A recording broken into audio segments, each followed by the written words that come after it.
Acts present a new show featuring Rico Marcelli's orchestra, Kathleen Wells, those two harmoniacs, Ronnie and Van, and starring that ambulating Ananias, that humbug of the highways, that meretricious motorist, Fibber McGee, with his constant companion and severest critic, Molly.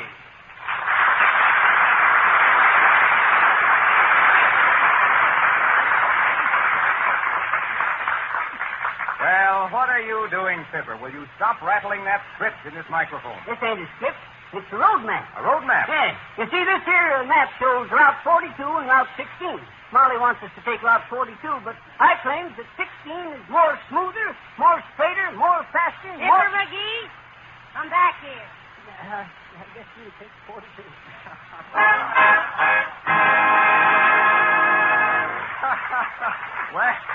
Well, 42 or Route 16. Marcelli and his men find it all smooth sailing when assisted by those surf-riding serfs from the surface station, Dustoff and Brightsky.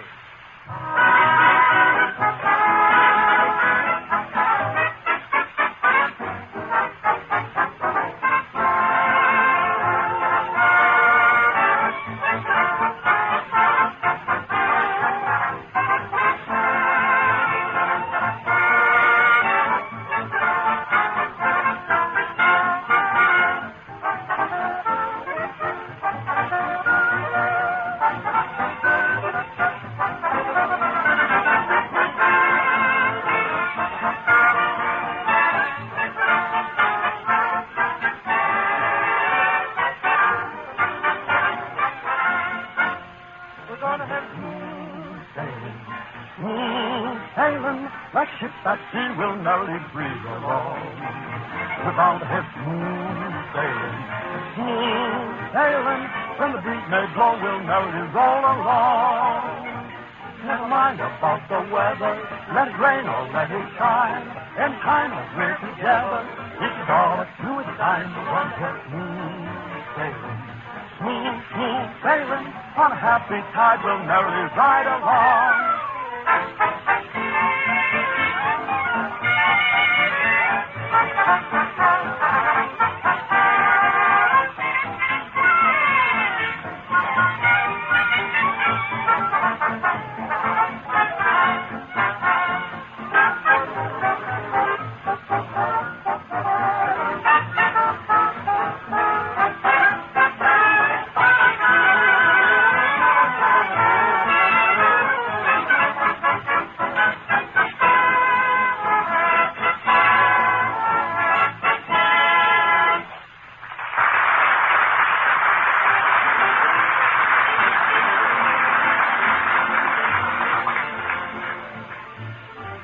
And now we find Fibber and Molly McGee chugging down Route 42.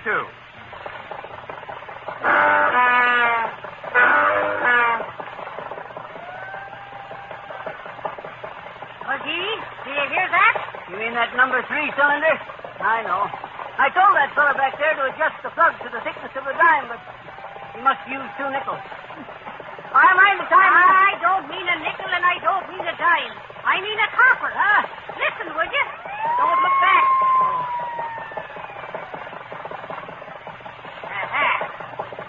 You will go through a red light, will you, McGee? Shucks, I tell you, that light wasn't lit, Molly. Yes, and my Uncle Tim wears a collar, but he's no heart.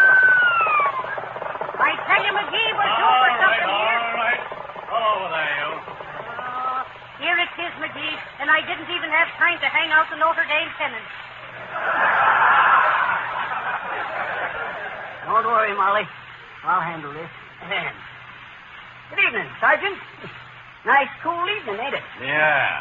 But it'll be warmer any minute. Or maybe the cooler for you. Now, what's the idea of passing the red light back there, huh? What's your name? What's your license number? Where you go? Where's your city sticker? What's the idea, huh? Answer them one at a time, McGee, starting with the red light. Remember? Listen, officer. Don't get slipped. My name's McGee, and I'm president of the ITCIOPUS&T, Local 82, which means the International Tourist Camp Inspectors of the United States and Canada. Right. I know some pretty big men around here. Fine. The judge is 6'3". Now follow me and No bunky business, you hear? Oh, yeah.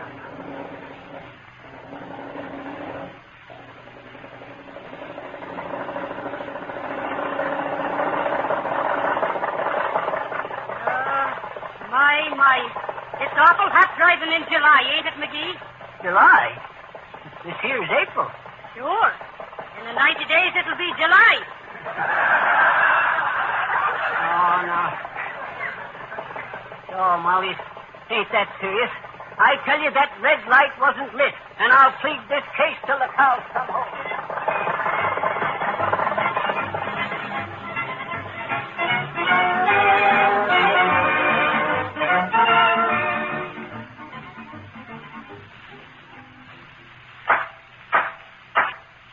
Listen well to the judge's gavel, McGee. It's the only knock that ain't a boot. Silence in the court. Officer, what's the man charged with? Passing up a red light at the junction, Your Honor. Your Honor, the light wasn't lit. Silence. That don't make any difference, Your Honor. That light ain't working right. But it's a red light, and he should have stopped her. That light ought to be fixed, Schwartz. Schwartz, is it? And me wasting me sweet Irish miles on a guy named Schwartz. Quiet. Quiet, madam. What's your name, defendant? McGee. Fibber McGee, Your Honor. One of the old Nebraska McGees. One of the oldest and most respectable... All right, never mind. Huh? I realize that it's difficult to see that light at the junction. Nevertheless, we must impose caution on all motorists. And it is obvious that it is a red light, lit or not. Now, what have you to say, McGraw? McGee, it is. And I got this here to say. I'm a law-abiding citizen, and that there red light wasn't lit. If it had been lit, I'd have known it was a red light. But a red light that ain't lit ain't a red light. On account of because the light that ain't lit ain't a light. And if it's got to be lit to be a red light and ain't lit, then it ain't a red light. If a red light is the kind of a light ought to be, it'd be a lit light, not a dead light. A dead red light ain't no more a red light than a lit light is a dead light. And I claims that any time my headlight sees a dead light, red light or no red light, and I ride right by the light, I'm in my rights. Come on, Molly.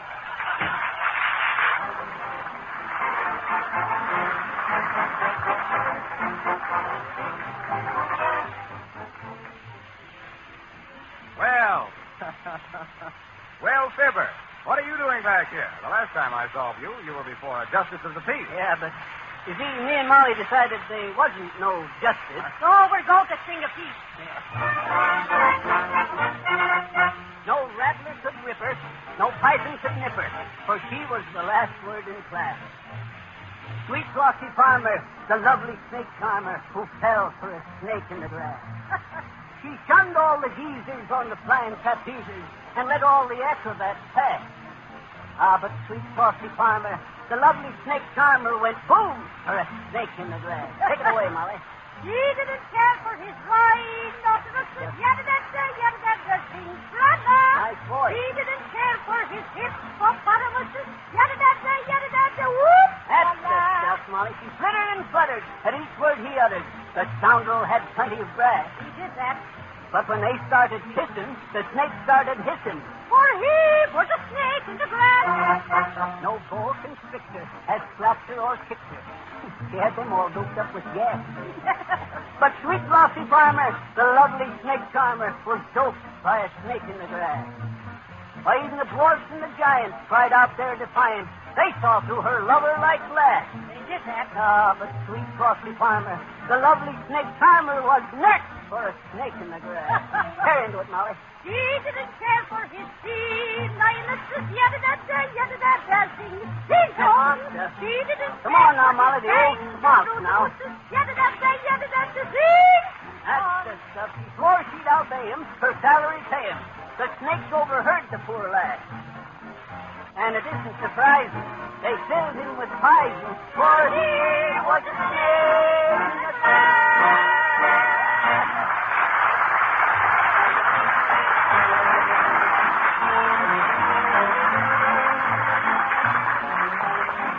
Oh, thank you, folks. A bright song with a bright finish. And listen, listeners, here's the way to protect the bright finish on your car from the ultraviolet rays of the sun now that the hot summer days are coming in. Excuse me, Mr. Carwax. Not Carwax. My name is Wilcox, Harlow Wilcox. Oh, yeah. Well, anyhow, I don't think you're giving folks the right picture on the Johnston's auto way. Oh, I see. I suppose you could do it much better. Oh, ain't got the slightest doubt of it, my boy. I'd make a kind of a story out of it, like this. Once upon a time, maybe I better have a fan player. Mr. Marshmallow. Mark Shelley. Oh, yeah. Yeah. Thanks. Folks, once upon a time, there was two kids, Violet and Ray. You get it? Violet, Ray?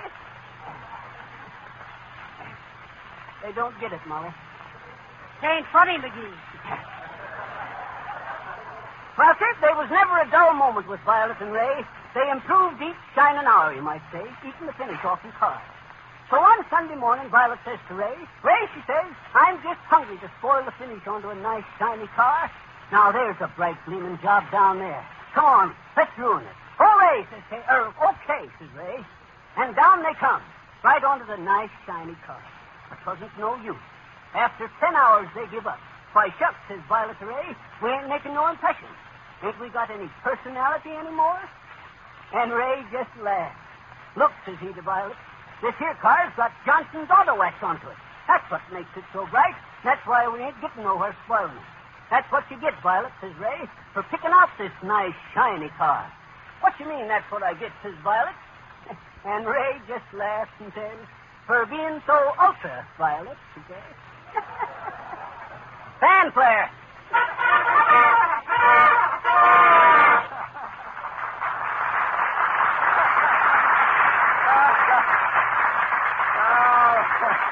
Thank you, Fibber, thank you. That was terrible. Huh?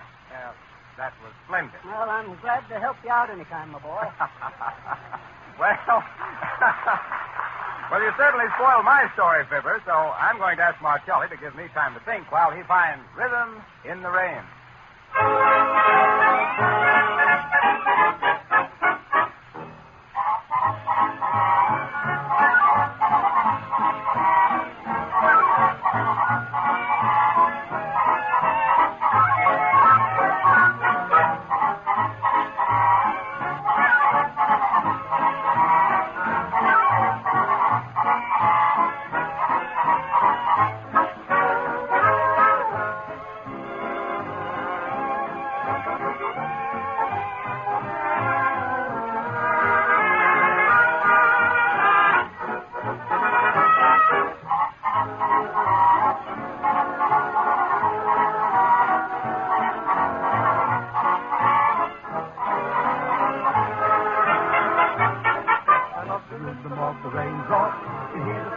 Rhythm of the raindrops. Along the streets of Seattle, I walk between the raindrops. I love the rhythm of the rain. I met you underneath the raindrops. I was a lucky fella, for underneath the raindrops we shared the same umbrella, and underneath the raindrops we learned the rhythm of the rain. Just like the rain can shower each flower with you, I await the hour. How much love is on you? So anytime you see the raindrops and hear the pitter-patter come out beneath the raindrops, and we can love and chatter it's right beneath the raindrops, you'll love the rhythm of the rain.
Well, ladies and gentlemen, now that I've considered it, that story that Fibber McGee told you about Violet and Ray wasn't such a fairy tale as it sounded.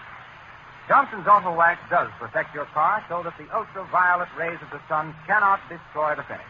Wax actually saves the finish of your car against the onslaughts of sun, rain, and road filth. Now, before you wax your car, of course, you'll want to take off all the old grease and dirt that's been collecting on it. The simple way to get that dirty film off is to use Johnson's Auto Cleaner. It's the easiest cleaner you ever used, and it positively will not hurt the finish. Johnson's Auto Cleaner will make your car bright as new, and Johnson's Auto Wax will keep it that way. Keep it so beautiful the neighbors will actually believe you have a new car. Drive into a service station and tell them to make your car shine like it did the day it was first driven out of the showroom. They can do it in short order with Johnson's Auto Wax and Cleaner. Or if you prefer, you can easily wax your own car. Thousands of owners are doing it. Just ask your regular dealer or service station for Johnson's Auto Wax and Cleaner. And your dealer, by the way, will give you free a can of fine quality auto enamel for touching up worn or rusty spots on your car. But more about this free offer later. In the meantime, I'd like to present Miss Kathleen Wells. And personally, ladies and gentlemen, I think the S is on the wrong end of that name because she certainly is swell. Miss Kathleen Wells.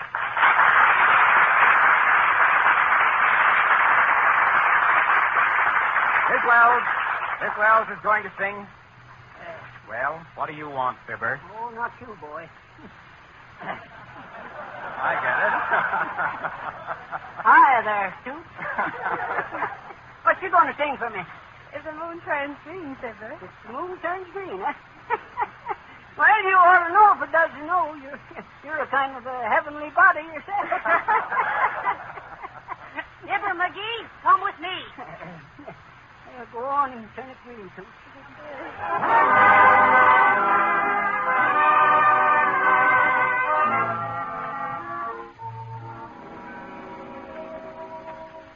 If the moon turns green and shadows get up and walk around, clouds come tumbling to the ground, I wouldn't be surprised. Or didn't you fall in love with me? If the stars turn blue and willows that weep begin to sing, winter changes into spring, I wouldn't raise my eyes. Or didn't you fall in love with me? I thought I was foolish to think of romance, someone so charming as you. That I was hoping without any chance, but every hope came true. If the moon turns green and rivers begin to flow upstream, and this is all a crazy dream, I wouldn't be surprised. 'Cause anything can happen if you can fall in love with me. Oh, I believe in miracles. Honestly, I do.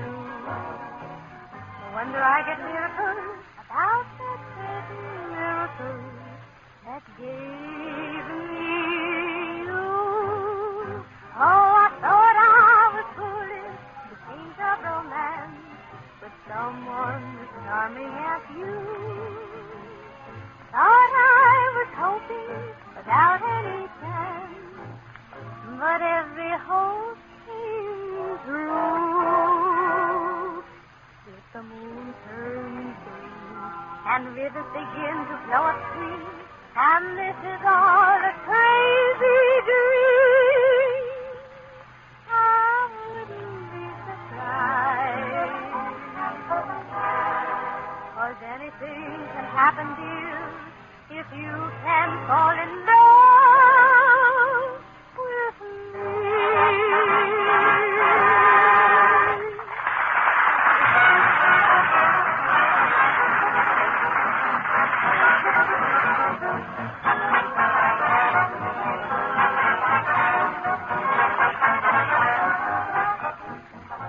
Marcelli, with the help of a vocal triangle, finds that love is just around the corner.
Find Fibber and Molly still chugging along and pulling into a filling station.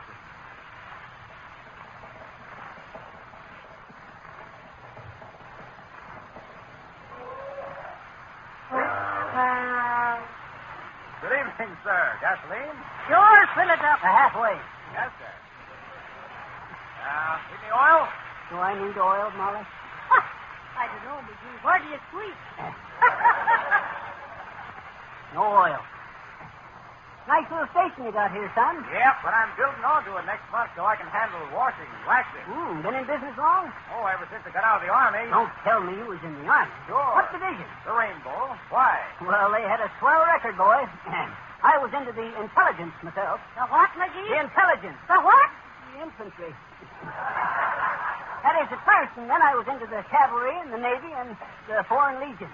By jing, boy, there's a great outfit, the Foreign Legion. You know, the Foreign Legion is the toughest, hardest-boiled bunch of fellas in the world. Most of us went into it to forget. Just forget. Well, what were you forgetting, sir? I forgot. You forgot what, McGee? I forgot what I went in to forget. That's why I re-enlisted. See if I could remember what I joined up the first time to forget. What was that, an army or a memory course, McGee? I'll never forget one thing, though. What was that, sir? Ermintrude. Aha! Apparently. Well, in a way. Ermintrude was a camel. Oh. A girl camel. Oh. You see, I was assigned to the 3rd Camel Course. 4, McGee. These were camels, not apples. Ermintrude was a racing camel I had. Real sweet-tempered camel, as camels go. And did she go? No, but I did. Oh, so you left the Foreign Legion? Yes. And the hardest thing I ever done was to part with old Ermintrude. Oh, my. Many's the time we used to ride over the desert together in the gloaming. Many's the time I'd get off to get a drink at the well into the hot sand. Then I'd put my foot onto Ermintrude's knee and say, Waskamula. And up she raised me into the saddle. Yes, sir. As I says, the hardest thing I ever done into my life was to leave Ermintrude. I'll never forget how her lips kind of quivered when I says goodbye. I got a big lump into my own throat. He swallowed his tobacco. No, sir. 'Twas the emotion. Oh. Well, sir, I left the Legion. Too many foreigners into it. But years later, I was here in New York one fall day, and I went in to get me an overcoat. In a restaurant? No. In a clothing store.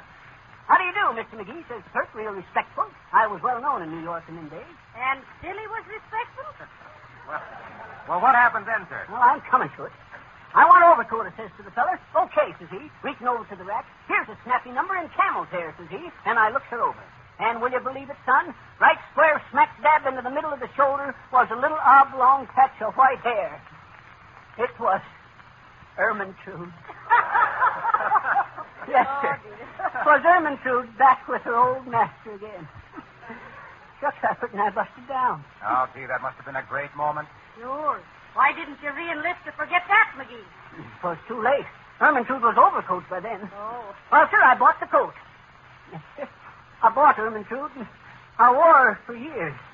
It was an expensive coat, and I busted me, but nothing was too good for Ermintrude. Well, sir, every time it got cold, I could feel Ermintrude wrap herself around me real close. Trying to snuggle up confections-like. She was like that, Ernie was. How much gas put in, boy? 5 gallons. Well, give her another 2 quarts. Might as well have enough. No, never mind. I don't want to crowd the tank. How much I owe you? 91 cents. Thank you. Oh, by the way, whatever became of Ermintrude? Oh, dear. That was the sad part of it all. One day I got caught in a revolving door, tore Ermintrude's arm off. There was nothing else to do. So I went out and shot the coat.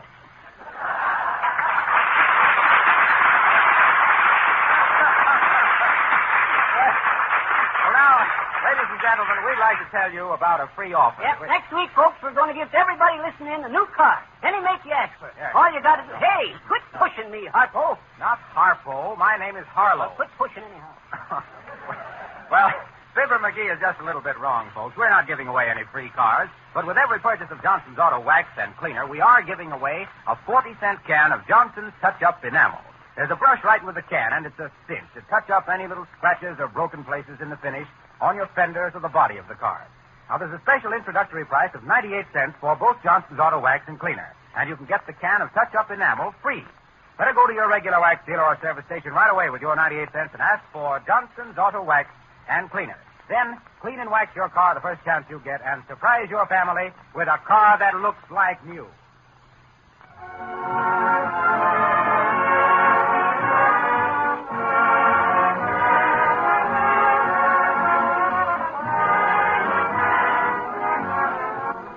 Don't forget, next week at this time, you have a bright and shining date with Johnson's Auto Wax and Fibber McGee and Molly. This is Harlow Wilcox speaking. Good night.